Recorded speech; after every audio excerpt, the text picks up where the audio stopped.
Quando a gente pensa em kryptonianos, a gente não costuma pensar em guerreiros. Tudo bem que Kal-El é capaz de lutar até a morte pra salvar as pessoas. Tudo bem que o Zod é osso duro de roer pra caramba.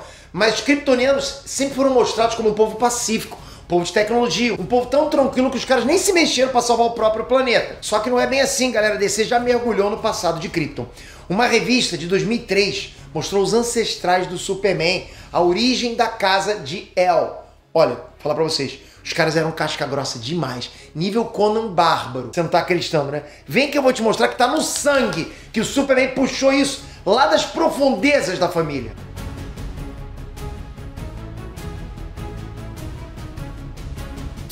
Inés Transporter aqui.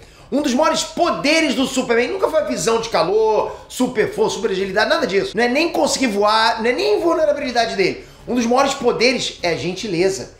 Ele abre aquele sorrisão maneiro, você já sabe que tudo vai dar certo, né? Que ele vai ajudar, que ele vai resolver qualquer problema. Isso é maneiro pra caramba. É uma imagem que a DC construiu super bem.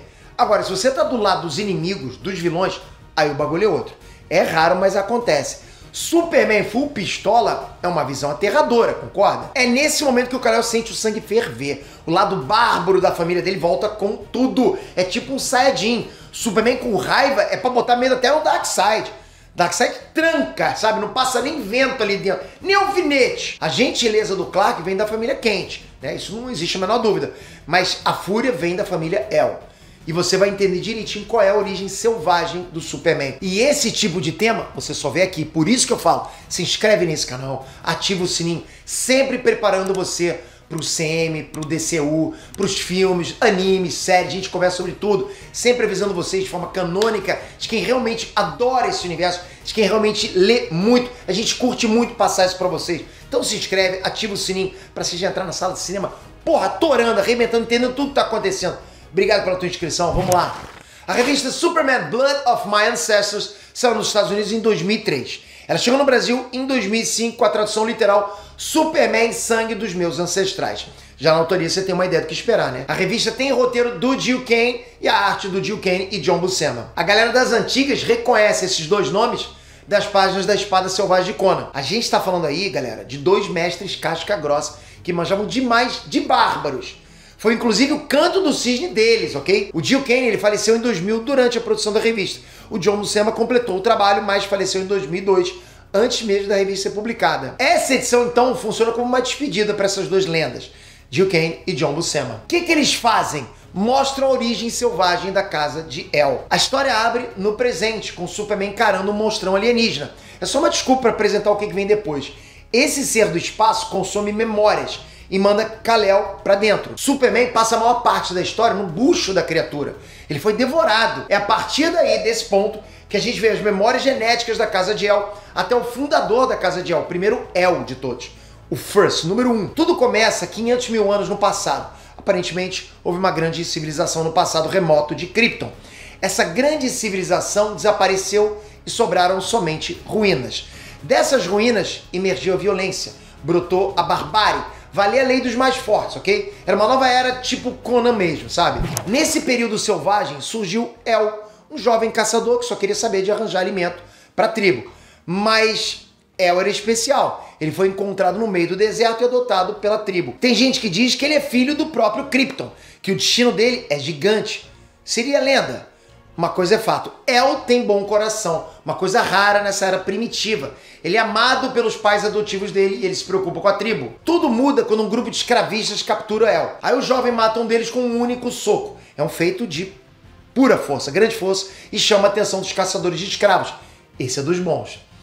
O mais forte dos invasores sai no X1 com El. A luta é brutal e os dois caem num penhasco. El morre estatelado no chão. Ué, já acabou? Bom, El é levado de volta para a tribo dele para ser enterrado. Tudo indica que o jovem capotou mesmo e já era, não tem jeito, né? Um sacerdote de Ra, a divindade suprema de Krypton, tenta impedir que o jovem El seja levado para o templo sagrado. Por que motivo? El carrega no peito um ferimento estranho que lembra um S. Esse símbolo é mágico, um símbolo que só pode ser utilizado pelos servos de Ra. Um dos sacerdotes joga a pergunta no ar. E se o próprio Ra marcou o rapaz como o servo dele? Tá naquela de enterra ou não enterra quando o corpo do El é consumido por chamas sagradas. O que tá rolando, galera? É feitiçaria? Hal se manifestou, El some completamente. Não sobram nem cinzas. Os sacerdotes reconhecem agora. As lendas eram verdade. El é um escolhido. El é o escolhido de Hal para começar uma nova era. Uma era dourada em Krypton. Aí, no outro lado da vida, El tem contato com uma divindade. É Hal. E Hal diz, essa é sua tarefa. Restaure Krypton. Retorne para o mundo. Proteja-o. Seja um exemplo para seu povo. Pratique o bem e nunca tenha orgulho do seu poder. Aí El desce dos céus envolto numa aura dourada e tudo muda. El adquire super força. No peito ele tem o símbolo de Hal, o S. É o destino, né? Eu não sei o quanto essa história é considerada canônica para explicar o Superman, mas ela explica muita coisa. O símbolo, a força, a missão. É como se justamente o destino da casa de El fosse proteger os outros como um super-herói. E o que também é interessante nessa história é que o vilão se chama Lord Luthor. Qualquer semelhança com Lex Luthor é mais uma vez o destino mexendo os pauzinhos, né? Lord Luthor comanda uma única cidade civilizada de Krypton. Bom, civilizada quer dizer que eles têm armas melhores, moram num castelo e escravizam os inferiores. Lord Luthor descobre que o garoto matou 2 dos melhores homens dele e envia um exército, uma legião para exterminar tudo o que encontrar pela frente. É nesse momento que El socorre o povo dele. A gente tem que lembrar que ele não é Kal-El, ele é o ancestral do Kal-El. O moleque é bárbaro, barra pesada. Ele arranca o coração de um dos invasores. Aí ele passa o herói e mais alguns lá e só não chacina geral porque os sacerdotes avisam que essa não é a vontade de Hal. O pai adotivo do El foi ferido durante a luta e na porta da morte também manda real. Não seja como eles. El tá cheio de dúvidas. O único pai que ele conheceu tá morto. Ele não quis ser escolhido de Hal. Ele só quer viver em paz. Quem vier perturbar essa paz vai conhecer a morte. É tudo muito simples na mente dele, né, do El. O tempo passa, Lord Luthor suspende os ataques e a fama do El se espalha. El consegue derrubar monstros, ele ajuda na lavoura, ele tem uma força jamais vista em Krypton. O moleque começa a ser idolatrado pelas tribos vizinhas e pega gosto pela coisa. Ele recebe oferendas, mulheres, riquezas. El chega a renegar Hal. O garoto já é quase um homem agora e acha que ele é um verdadeiro deus e que não deve nada pra ninguém. O moleque se perdeu completamente no caminho, tá quase virando Homelander. Ele não seguiu os mandamentos de Hal. A casa vai cair. El vai ter que calçar sandálias da humildade. Bom, a queda de El vem através de Lara Lilith, uma mulher muito bonita, muito bela, enviada por Luthor. Percebam agora mais uma coincidência do destino, né? Sempre tem uma mulher com 2 L na vida de um El. A gente já viu Lana Lang, já vimos também Lois Lane, e El se rendeu para Lara Lilith. Lara era uma espiã sedenta de vingança. El tinha matado o pai dela, e a Lara seduz o El para forçar um casamento. El cai que nem um patinho no esquema, né? Ele nem desconfia que Lara é uma cobra disfarçada. Ela jura, El vai sofrer. El vai morrer quando eu estiver pronta. Bom, Lara Lilith começa a fazer a cabeça dele, de El. Logo, ele não tá mais feliz de ajudar as pessoas. El já pensa em construir um palácio digno de um rei. Poder claramente subiu a cabeça e a Lara tá só colocando lenha na fogueira. Aquela vozinha no pé do ouvido do rapaz, né? Só mandando ideia errada o tempo todo. A mãe adotiva do El tenta colocar juízo no filho. A senhora avisa que Hal pode tomar aquilo que ele deu. Foi dado o recado. El fica bolado e vai conversar com quem? Com ela, com a víbora. Ele conta a origem dele pra ela, pra Lara Lilith, como que ele recebeu os poderes. E El conta um detalhe também, um detalhe que faz toda a diferença, né? Haviam pedras verdes no chão do templo que faziam mal pra ele. Ninguém sabe desse ponto fraco. Pedras verdes em Krypton? Sacou o que é, né? Lara ouve esse segredo e os olhos dela chegam a brilhar. El pede pra ela não contar isso pra ninguém. Deu-se a desgraça, né? Pediu praticamente isso para um perfil de fofoca. Saqueadores enviados por Luthor invadem e destroem o templo de Hal. Na destruição, as tais pedras verdes são encontradas. Um mensageiro de Luthor avisa o El que todas essas terras agora pertencem a Luthor e que o El deve pagar tributo na cidade. Full pistola, o El vai até a cidade de Luthor disposto a quebrar tudo. Então a trairagem vem. A Falciane se revela. Lara Lilith prende um colar de kryptonita no pescoço de El. Ela lamenta a vida que nunca mais vai levar ao lado dele, mesmo assim ela condena o El.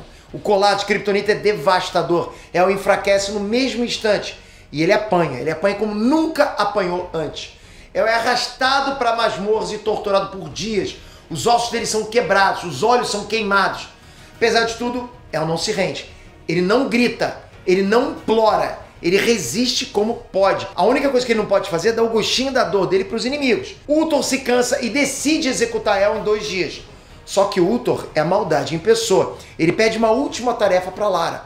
Ela deve convencer o marido a jurar aliança a Luthor, a declarar Luthor um deus vivo antes de ser morto. Lara concorda. Aí, machucado lá no bico do urubu, El revela que está disposto a se render. Ele diz: sem visão eu enxergo agora. Eu tive tempo para refletir sobre meus pecados. Eu mereço minha dor. Meu poder não era nada, nem minha vontade.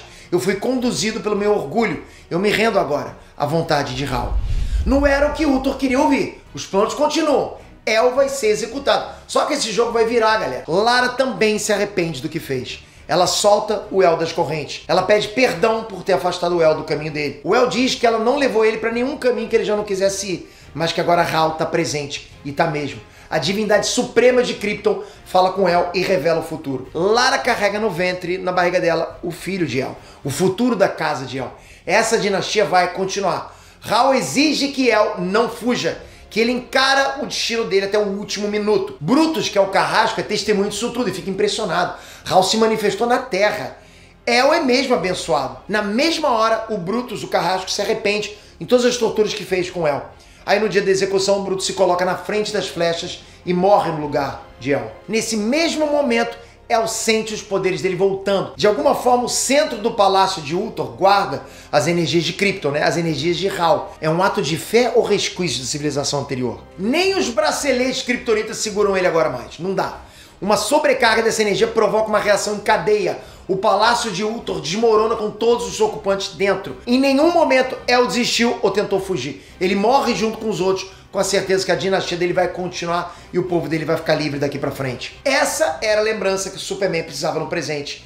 O monstro alienígena estava tentando consumir essas memórias, mas aconteceu justamente o inverso. Foi Kal-El, o último sobrevivente de Krypton, o último remanescente da casa de El, que puxou forças dessa memória. Ele lembra por que ele tá lutando. Ele tá lutando para salvar vidas, para salvar todos aqueles que o monstro estava sugando. Esse é o destino da casa de El. Dá tudo de si para salvar o próximo. Isso representa o Superman. O Superman não mata o alienígena porque o Superman não tira vidas. Ele propõe um acordo pro monstro. Ele vai viver na floresta da solidão e de tempos em tempos o Superman vai oferecer memórias para a criatura. O alienígena vai se manter vivo e o Kal-El vai conhecer mais sobre os ancestrais dele. Bom, espero que vocês tenham curtido, galera. É uma grande história e uma última grande história de dois mestres dos quadrinhos que não estão mais entre nós. Escreve nos comentários aqui o que você achou. Manda ver e não esquece, se inscreve no canal, ativa o sininho. É só aqui que você tem esses momentos dos quadrinhos que eu trago pra vocês. Sempre presenteando toda a comunidade nerd com os momentos mais épicos dos quadrinhos de super-heróis pra vocês chegarem no cinema, DCU, MCU, entendendo todo o background dos super-heróis. Por isso que vale a pena você estar inscrito no canal com o sininho ativado. Se inscreve, ativa o sininho, porque você vai com certeza sempre ser avisado do vídeo antes. Obrigado, até a próxima, galera. Fui!